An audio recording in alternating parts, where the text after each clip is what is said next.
TV తెలుగుకు స్వాగతం. ఇక్కడ పావలా ప్రసాద్ ఎమ్మెల్యే నేను ఆగర్భ శ్రీమంతుడని చెప్తాను. ఏ గర్భాలు దూచేస్తాను అటవీ భూములు భూగర్భం మొత్తం కూడా దూచేస్తా ఉన్నాడు. ఆగర్భ శ్రీమంతుడు అయితే భూగర్భాలు మొత్తం కూడా దూచేస్తా ఉన్నాడు. దీనికి సమాధానం చెప్పబోయా? వస్తావా?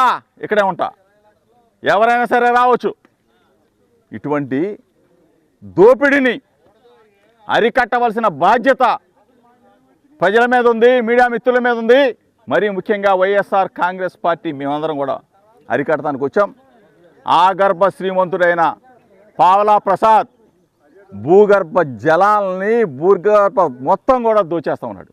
ఇటువంటి దుర్మార్గమైన క్రీడను ఒక్కసారి రాష్ట్ర ప్రజలకు చూపించమని చెప్పేసి, అధికారులకు చూపించమని చెప్పేసి, రాష్ట్ర ముఖ్యమంత్రి కళ్ళు అప్పగించి చూడమని చెప్పేసి, రాష్ట్ర ముఖ్యమంత్రి కొడుకు లోకేష్ కళ్ళు ఆర్పకుండా చూడమని చెప్పేసి, అదేవిధంగా డిప్యూటీ సీఎం పర్యావరణాన్ని పరిరక్షిస్తానని చెప్పేసి ప్రమాణం చేసావే, పర్యావరణం సంకనాగిపోతా ఉంది. పవన్ కళ్యాణ్ చూసుకో, వచ్చి చూడు ఒకసారి.